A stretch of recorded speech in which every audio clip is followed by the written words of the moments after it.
இப்போ இந்த ஈசாக்கு வந்து பிறந்துட்டாரு. ईसाक का जन्म हो गया. இப்போ ஈசாக்கு பிறந்த உடனே ईसाक जन्म होने के அவர் बाद வளர்ந்துட்டார் நல்லா. वो बड़ा हो गया. இப்போ ஆண்டவர் என்ன பண்றாரு, अभी प्रभु आए, அங்கே வந்து நல்லா சிரிப்பா வளர்த்துட்டாரு அவனை. उसको बड़ा कर दिया. ரொம்ப மகிழ்ச்சியா இருக்கிறான். बहुत खुशी से है. ஒரு குழந்தை கிடைச்சிருச்சு.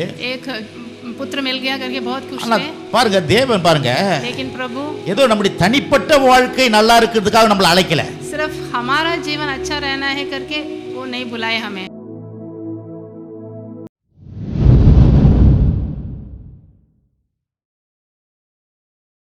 கர்த்தர் சொல்றாரு, உன் அலையை நிறுத்து, प्रभु बोल रहे हैं तुम्हारा रोना बंद करो, வாழ்க்கையை நான் சிரிக்க வைப்பேன். मैं तुम्हारे जीवन में हंसी लेके आऊंगा. அப்படினா நீ சந்தோஷமா இருப்ப, तू हमेशा खुशी से நீ रहेगा, மகிழ்ச்சியா இருப்ப. तू हर्ष से रहेगा. உன்னுடைய துக்க நாட்கள் இன்றோடு முடிந்தது. तुम्हारे दुख सब खत्म हो जाएगा. ஆமென். சொல்லுங்க, உன் துக்க நாட்கள் तुम्हारे दुखी के दिन இன்றோடு முடிந்தது. आज ही खत्म हो அது जाएगा. டெய்லி உங்க வாயை திறந்து சொல்லுங்க, वो आपके मुंह खोल के आप बोलिए ये बात को, என் துக்க நாட்கள் முடிந்தது, मेरे दुखी के जो दिन है वो खत्म हो गए करके எனக்கு बोलिए. மகிழ்ச்சி உண்டாயிருக்கும். मुझे हर्ष आएगा. அப்போ ஈசாக்க பத்தி நம்ம हम சொல்லிட்டாரு. ईसाक के बारे में बता இப்போ रहे இந்த हैं. ஈசாக்கு வந்து பிறந்துட்டாரு. ईसाक का जन्म हो गया. இப்போ ஈசாக்கு பிறந்த உடனே ईसाक जन्म होने के அவர் बाद வளர்ந்துட்டார் நல்லா. वो बड़ा हो गया. இப்போ ஆண்டவர் என்ன பண்றாரு, अभी प्रभु आए, ஆபிரகாம் கிட்ட अब्राहम के पास आए. இந்த ஈசாக்கு போய் பலியிட சொல்றாரு. ये ईसाक को तुम बलि चढ़ाओ बोले. நான் என்ன சொல்றேன்னா, அந்த உடன்படிக்கை எங்க ஸ்டார்ட் ஆச்சு? ये वाचा कहाँ शुरू हुआ? ஆதியாமத்தே போன வாரம் காமிச்சேன். मैंने उत्पत्ति में शुरू हो गया करके पिछले हफ्ते மனுஷன் देखा. பாவம் செய்த உடனே वो जब मनुष्य पाप किया, ஆதியாம் புஸ்தகம் 3:15 ஆரம்பிச்சிச்சாங்க वो 3:15 உடன்படிக்கை. में ही मैंने बता दिया.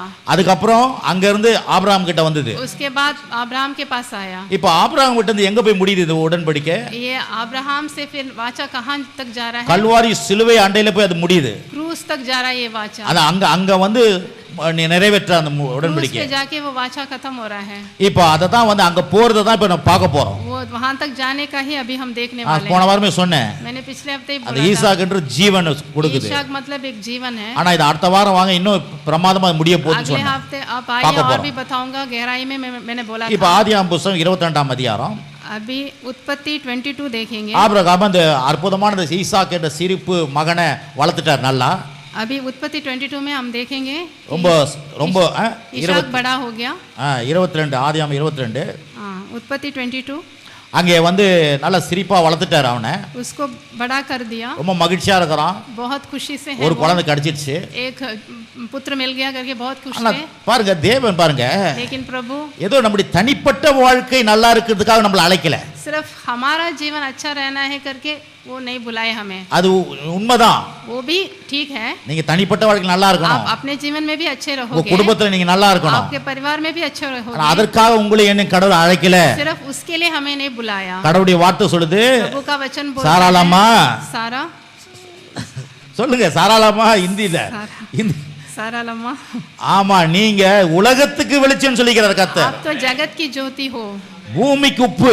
आप तो इस भूमि के लिए नमक हो. இதுவரை சாராளாமாக மாத்திரம் சொல்லல, ये सिर्फ सारा लम्मा के लिए नहीं, இங்க இருக்க ஒவ்வொருக்கா கடவுள் சொல்றாரு. एक जन के लिए भी प्रभु बोल रहे हैं. நீங்க சாஞ்சு உட்கார்ந்து இருக்கலாம், आप कैसे भी बैठे நீங்க रह सकते, குடிஞ்சின்னு உட்கார்ந்து இருக்கலாம், आप झुक के भी बैठे நீங்க रहोगे, பரதாம உட்கார்ந்து இருக்கலாம், आप कैसे भी बैठे என்ன रहो, பண்றதுன்னு உட்கார்ந்து இருக்கலாம். अभी क्या करेंगे करके ஆனா सोचते கர்த்தர் होंगे. சொல்றாரு, लेकिन प्रभु बोल रहे நீ हैं உலகத்துக்கு வெளிச்சம், तुम तो जगत की நீ ज्योति பூமிக்கு हो, உப்பு, तुम भूमि के लिए நீ नमक हो. சாதாரண ஆள் கிடையாது. आप साधारण जन नहीं உனக்காகவே கடவுள் உன்னை உண்டாக்கல, हैं. प्रभु तुम्हारे लिए नहीं बनाया तुम्हें, உன்னை நிறைய பேருக்காக உண்டாக்கி வச்சிருக்கிறார். तुम्हें दूसरों के लिए भी बनाया है.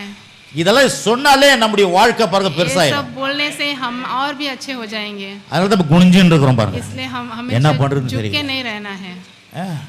நிமிர்ந்து உட்காருங்க எல்லாரும்.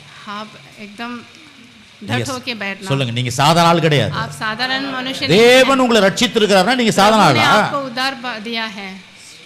தேவன் உங்களை உண்டாக்கிறார், நீங்க சாதாரண ஆளா? प्रभु ने आपके बनाया है, आप साधारण जन नहीं. சூரியனை பாருங்க, सूरज की ओर देखिए, அது உண்டாக்குனாரு, प्रभु ने सूरज को எப்படி बनाया, பிரகாசிக்குது. कितना प्रकाशित है वो. உங்களை அவர் அதே தேவன் தான் உங்களை உண்டாக்குனாரு. वही प्रभु हमें भी बनाया है. அப்போ நீங்க எப்படிப்பட்ட ஆள் பாருங்க. हम भी कितने प्रकाशित रहना है. ஹலோ, आमेन.